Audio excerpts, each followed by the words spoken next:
What up, boys? What up, girls? Whoever's watching this. Just finished up watching the Atlanta race here for 2022. This the second of the two speedways of the 2022 season, and this one did not disappoint. Let's get started here.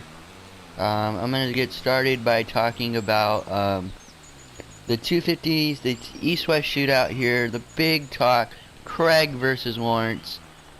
Craig finished the better of the two, but it was Lawrence that finished the better of Craig. But it was not Jet Lawrence who won. Hunter Lawrence comes out, gets around Shimoda and just takes off from the, not really take off, but pretty much takes off from there, gets a 2-second lead, and then apparently we all saw, and I saw this too, Christian Craig was keeping it within 3 seconds, 2 seconds around there, and then he dropped off from 7 seconds. I don't know if y'all watched the podium interview, but apparently what happened was Craig tipped over in a corner. We didn't see it on the broadcast. I'm sure there's probably going to be a replay of it somewhere. But yeah, Christian Craig crashed and gave Hunter Lawrence a 7-second lead. But yeah, Hunter Lawrence takes the win here in the East-West shootout, and that race lived up to the hype, but I feel like it could have been a lot better, you know, because I don't know exactly how many minutes we had to go, but pretty early in the race, Jet had a tip over after the second whoop section, after the sand split lane. So Jet Lawrence did go down, unfortunately. He's okay. He battled back for third. And when I say battle back, he battled. I mean, pretty much got around Shimoda, and Shimoda drove it in on him after the finish line, and that was a really good battle. And yeah, Joe Shimoda was really good today. He, for a little bit of that of the beginning of the race here, for a little bit, I thought Joe Shimoda could win. Like, that's how long he was out for. Holy damn. Holy damn. Let me get back on the track here. Anyway, I honestly thought with a little bit of that race, I honestly thought Joe Shimoda was gonna take the win.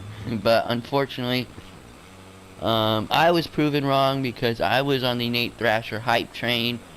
And unfortunately, I was proven wrong because Nate Thrasher got a terrible start. Now I have to look, he either got 5th or 6th.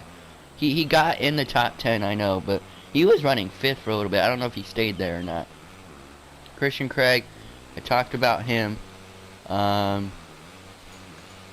Jet Lawrence had a very sketchy moment in the heat race because he went down off the start.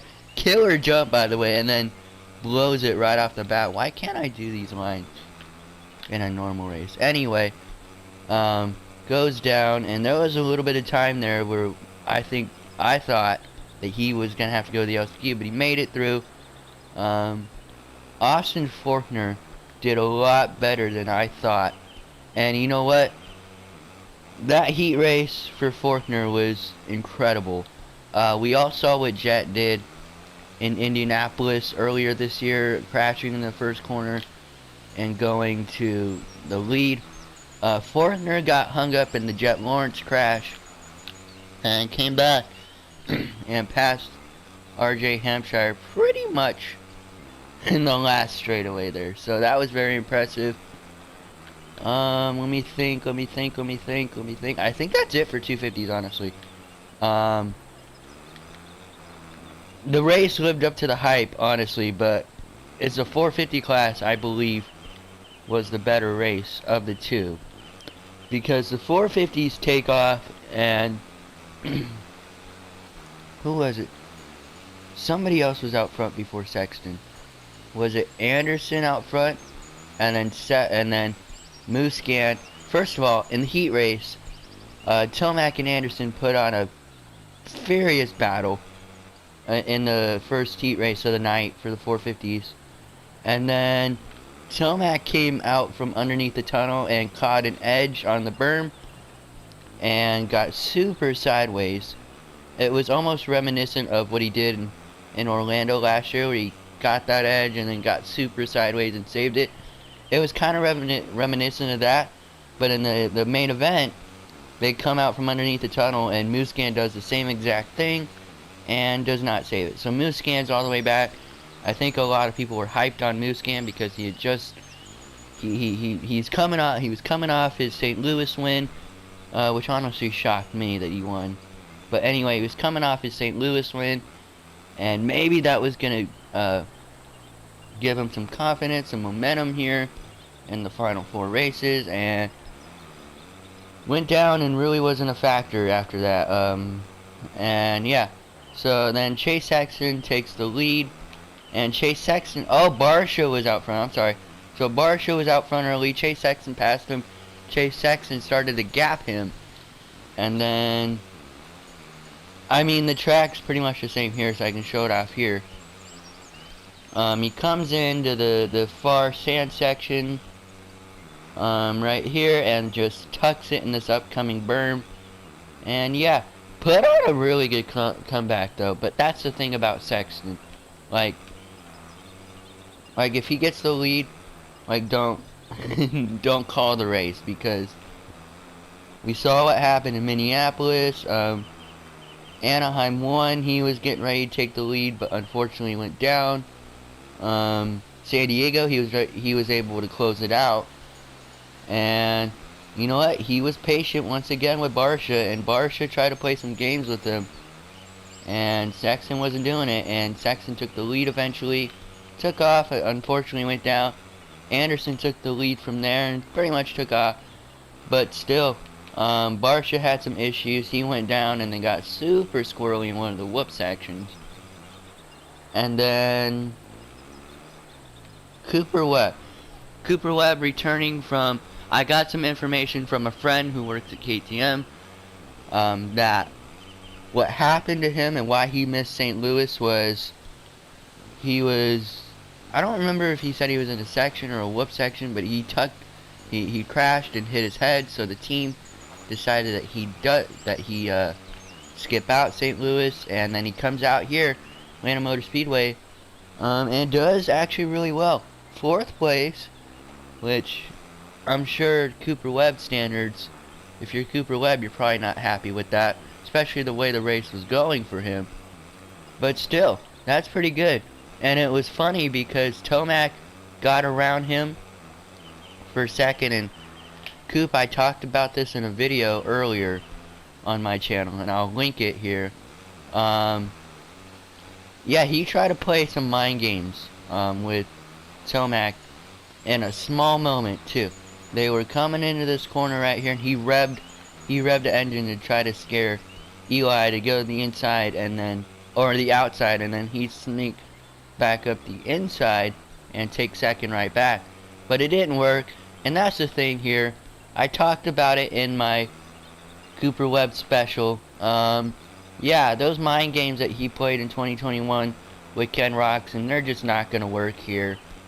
They're not gonna work, and the guys, everyone else has stepped up the game this year, and he's having issues dialing in the bike. So yeah. And plus, he got injured in Detroit and then had this head issue, banged his head in practice. And yeah, it's just not, as much as I thought, I mean, I picked him for the championship, but for him to not have a win, for Cooper to not have a win this far into it, I don't know, man, that's kind of surprising to me. Daytona, just, we don't talk about Daytona, but, yeah, it's kind of surprising. Maybe, who knows, maybe he comes out last round when it just doesn't matter and takes the win, I don't know. But yeah, Jason Anderson, after Chase Sexton made his mistake, took off from there, and Jason Anderson wins Atlanta. So, not a surprise to me. He was on my radar for RM Fantasy. But, you know, I picked Chase Sexton, and we all know how that went. So, Tomac, pretty good come from behind. He wasn't as far, I believe he was like 6th at one point in the beginning of that race.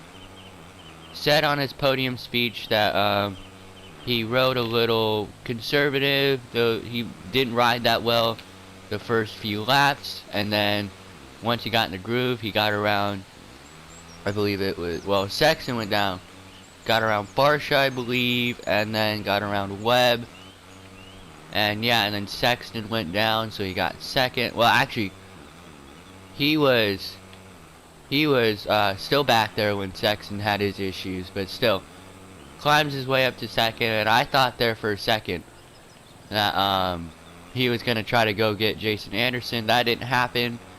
And yeah, Chase Sexton gets around Cooper Webb, and Chase Sexton gets a podium. Honestly, I see that race going a lot differently had Chase Sexton not gone down. I think Chase Sexton might have won that race had he not tucked the front there. And yeah, maybe if Barsha didn't have his issues, maybe Barsha would have gotten on the podium. I don't know. It's all what ifs right now, but Jason Anderson takes the win, and we go into Foxborough here. Jet Lawrence, I believe, is going to wrap up the championship, the East Championship, for the lights here in Foxborough. I don't remember the math completely, but I believe he will. I think Craig doesn't wrap it up till Salt Lake City because I don't think he wins Denver. Once again, they showed the math on the race day live, but I just don't remember. I'm sorry, guys. Anyway, Tomac, you know, like, I know he wants to wrap it up, but I think we all want him to wrap it up at in Denver, which is his home race, because if he wraps it up in Denver, holy cow, that stadium will go nuts. Yeah, anyway, that's about it here for me. That's a little quick race recap here. I hope you all enjoyed this one. And yeah, Foxborough next weekend. It is another day race, so yeah. Anyway, have a great week, and I will see you next week.